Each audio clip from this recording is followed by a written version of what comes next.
Woo. This is a witch hunt. I'm sick to death, dead wrong. The odds are in your favor. No, you don't. High and dry. It's unbelievable. Tell me you can't close that deal. I won the fight. First Take is brought to you by Cialis.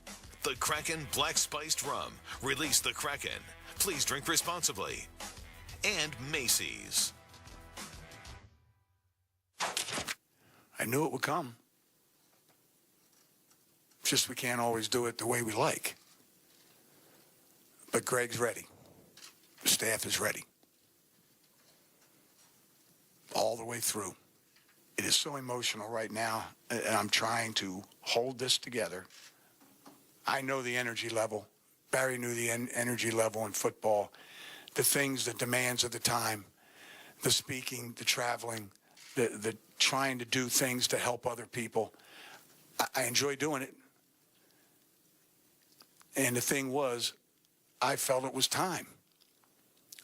But I couldn't make the decision at that time. And I don't know how many coaches ever have the opportunity to have an AD, an administration that understands and respects that. Extremely hard telling the players, as you can imagine. Obviously, that was Bo Ryan, the winningest coach in program history. He said in June that he'd retire after the season. Then 2 months later, he wavered on that, stating he could coach 4 or 5 more years. Then yesterday, Ryan announcing he is retiring effective immediately. Associate head coach Greg Gard will serve as the interim coach. Wisconsin is a season removed from a national title game berth, and they started the season 7-5. Skip, how surprised were you by this? Molly, Stephen A., I must admit, when I first saw the story, because I don't closely follow Wisconsin basketball, I was shocked. And my first thought was, gee, could he have just finally said, I'm not suited for this? Because I did notice that last week they lost 2 backyard in-state games to Milwaukee and Marquette. And I thought, gee, did he just sort of pull a Steve Spurrier and say, I'm just no good anymore? I've run out of gas. I don't have the emotional commitment I used to have. I don't think that happened. And by the way, I have nothing but the highest regard for this man on and off the basketball court and the great job he's done for 15 years for Wisconsin.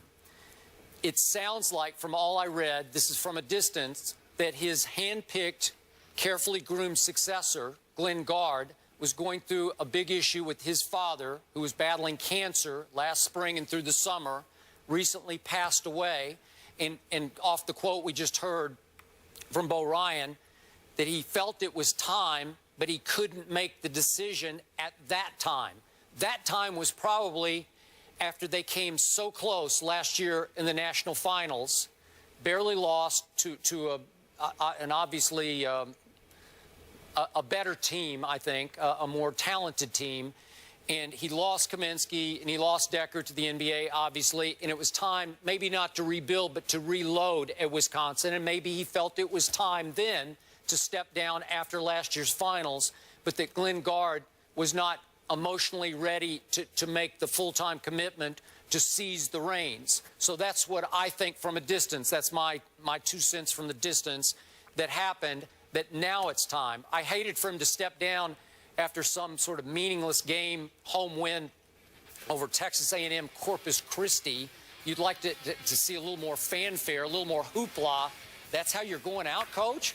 But he thought it was time. I guess Glenn Gard now thinks he's ready to go to make the commitment. They have lost 5 games already. They were ranked 17th in an AP preseason poll, but only 5th in the Big Ten preseason polls.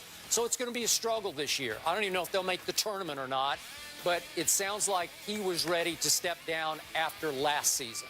Your thoughts? Well, my thought is that he's a treasure to the profession. When you're 68 years of age, Skip, and you have the success that he has had, you deserve the right to go out on your own terms, no matter what those terms are. 15 years, 12, 21 seasons. I looked at his record. Not one single year in those 15 years has he ever won less than 19 games. Last 2 seasons, he won 30. The season before, he won 36 games last year, a school record. got them to the national championship game, a game they could have won if one or two plays had gone their way. This year, you come in, your third leading scorer is now your primary leading scorer because Frank Kaminsky gets drafted by the Charlotte Hornets. Sam Decker goes to the Houston Rockets. And so you got to rely on Nigel Hayes. You're looking at the team. You understand that there's a level of energy and focus and tenacity and other things that have to come into the equation in order for you to maximize the potential that exists on this particular squad. And at the age of 68, after coaching so many years and being one of the preeminent figures in all of college basketball over the last 15 years, he reached a point where he said, hey, my time is up.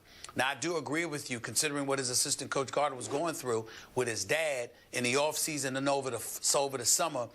It does strike me, Bo Ryan strikes me as the kind of guy that would have gladly walked away before this season began if all of that wasn't going on. There's no way on earth that I believe that this man did not contemplate walking away, and then all of a sudden, after 12 games and a 7-5 start, he just said, hey, I'm leaving. I've had enough. I don't believe that for 1 second. I believe he had every intention of leaving before the season began, once last season had ended, but because of the troubles the now head coach, then an assistant, was going through, he said that wasn't the time. And I think because of that, he didn't want to leave the program in shambles, and that's why he didn't do what he did. But now that the time is right, I think he's doing what he ultimately wanted to do once they had lost the national championship game last year. But he still walks away with his head held high, and anybody who knows anything about the game of college basketball should have nothing but profound respect for this man and what he has brought to the game. And I think you'll see people expressing those very sentiments as the season progresses, especially over the next few days when we get an opportunity to talk about Bo Ryan. He was a good one. There's no question about that. And it appears the program's in good hands, a good succession plan there as well. Up next, Big Ben says Vontaze Burfict intentionally went after his knees with this hit on Sunday. Did the guys think it was a low blow? Don't miss their reaction to that next.